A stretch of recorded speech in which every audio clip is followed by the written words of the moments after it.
Is that the fault of the student or the college? Because I looked in the stats for this. It's usually because they either don't have the finances to support themselves going to college, they have mental health problems that lead them to dropping out, or stress, or their family's not supporting them. What you're about to watch is a fiery clash between a determined student and political commentator Charlie Kirk. The student brings receipts, challenging Charlie's sweeping claim that college is a scam. But Kirk doesn't back down. He's ready to flip the blame onto students themselves. Who has the stronger case? Stick around, because this debate takes twists. All right. I just want to talk to you about that book. It was a good segue. Oh, did you read it?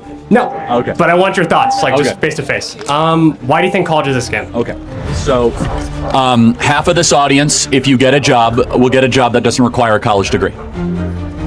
41% of kids that enter college will not graduate.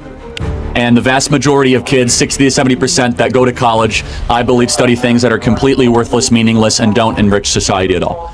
But is that the fault of the student or the college? Because I looked in the stats for this. It's usually because they either don't have the finances to support themselves going to college, they have mental health problems that lead them to dropping out, or stress, or their family's not supporting them.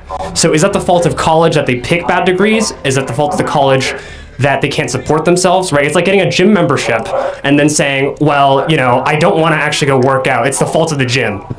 So, a good question. So first, the 41% of kids that drop out, the federal government will fully underwrite any four-year college through FAFSA. You know that, through a student loan. Meaning, so if anyone has financial difficulty, that's not really a thing. The federal government will fully grant you your loan to any four-year university, right? So you might not want to take on that student loan burden. You might not want to take that on, but that's number one. Number two, I can't speak to the mental health issues. I doubt that 41% of the kids that graduate in that number all have mental health issues, but maybe that's the case. I'm not sure. I don't know that number. But let's talk about the institution itself. So everyone in the audience here, how many of you have had to take classes that are a waste of time, that you wish you didn't have to take, that are a waste of money, and that every single hand goes up? Look around, look around, look around, no, look around. They're scamming every kid in this audience. They are forcing them to take classes that make them poorer, that take up their time in order to get the credential. That is an institutional scam. And by the way, every other part of life is all about your own customization. Your Netflix account, how you get your burrito bowl, from how you dress, your Amazon cart is you are in charge. But you come to college and they say you must go take these 3, 4, 5 classes that are very expensive, especially for you out-of-state students, to go further into debt, study things that don't matter, to find jobs that don't exist. That sounds like a scam. Here we see the classic tension of personal responsibility versus institutional failure. The student argues that finances, stress, and family issues drive dropouts, not just bad degree choices. Charlie flips it around, insisting government loans remove money as an obstacle and that colleges themselves are the scam. Notice how Kirk uses the audience, asking for raised hands, to prove his point. It's a rhetorical strategy that shifts the weight of evidence from data to emotion. But is it persuasive or just theatrics? Who do you think lands the stronger punch here? At least in my personal experience, right? Maybe some colleges, I would say... What are you studying? I'm studying economics. Great, okay. And what I would say is that I have a great levity and choices of classes I want to take. Even if, there's a bunch of general education classes, I have a great flexibility in the class I want to take. It's up to the student if they want to take meaningless classes given their credit limit. Okay, but I would just speculate that this school still has specific criteria of classes, right? Am I correct? Yeah, you have to take a diversity class. That sounds like a scam. Well, they are robbing you to take a diversity class. It's actually not what you would typically think. I think. I'm taking. Is it true? Do you guys have to take a diversity class? No. This is true. This is true. All right, so that's a scam. Let's be clear. Diversity class scam. Can you define what a scam is? when you are getting ripped off of with your money, your time, your resources, either beyond what is a market rate or against your will. So I'll give you an example. If you guys want to fly to New York and Spirit Airlines says we're going to charge you $2,500 for a one-way ticket, I think we'd all could agree flying Spirit Airlines for $2,500 is a scam. Like, you know it when you see it. I mean, it depends on how you view the worth of college. Like, if you, the Federal Reserve for San Francisco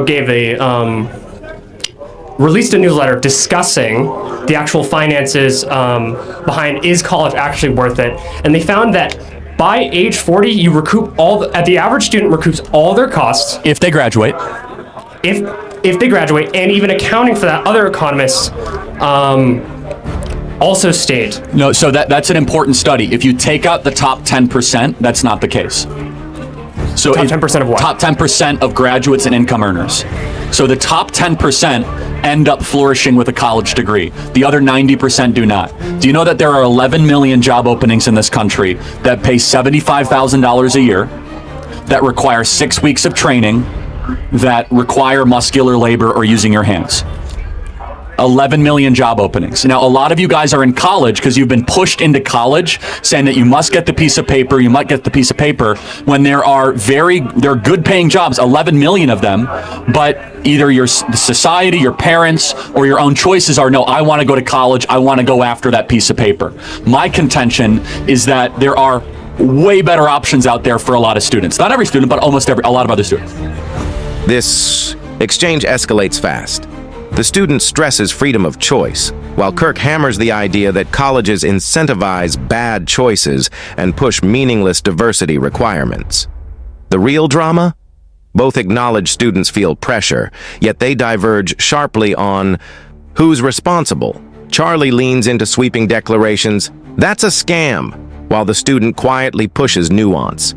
It's a battle between absolutism and complexity. But here's the question. Do bold sound bites win debates, or does careful reasoning carry more weight with you? Charlie, I think a part of your core rhetoric, there's actually some real truth there that, like, I think there's people are getting really just pressure to go to college even if they're making poor choices. I'm just saying that even while you're in college, you can make better choices to make yourself a better candidate. I totally agree. Do you think most people do?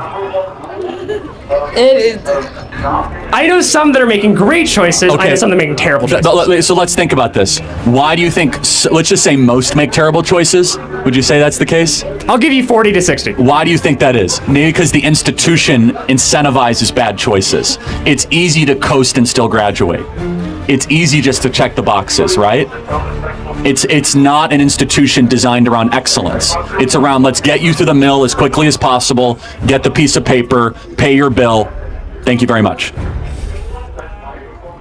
But do you think that the culture around students going to college could change instead, around their decision making? I think we need way less kids going to college. The institution itself is so broken, let's be clear. Forced diversity classes, DEI, all that stuff, it's nonsense. If it was really, college really should be closer to what Hillsdale College is, which is about wisdom, beauty, truth, goodness, not just about job preparedness. But we've lost that completely. If it's about doctors, lawyers, engineers, and the skills, of course, but you know that, it's way beyond that. I mean, people going to, not to pick on you, but you're studying economics, that's terrific. That's a good reason to go to college. It's not the best reason, I'll be honest, but it's a good reason, right? I mean, economics is a serious discipline. It's a real science. You know, we need people really rigorously studying that, so. As the debate winds down, Charlie doubles down on his core argument. Fewer kids should even go to college, calling today's institutions broken and bloated with unnecessary requirements. The student manages to keep ground, pointing out that meaningful choices still exist, especially in serious fields like economics. What emerges is less about facts and more about vision. Is college a scam or a flawed but vital pathway? The stakes are huge. Millions of students are caught in this tug of war. What do you think? Drop your take in the comments. Who won, the student or Charlie? And don't forget, like, share, and subscribe for more explosive debate breakdowns.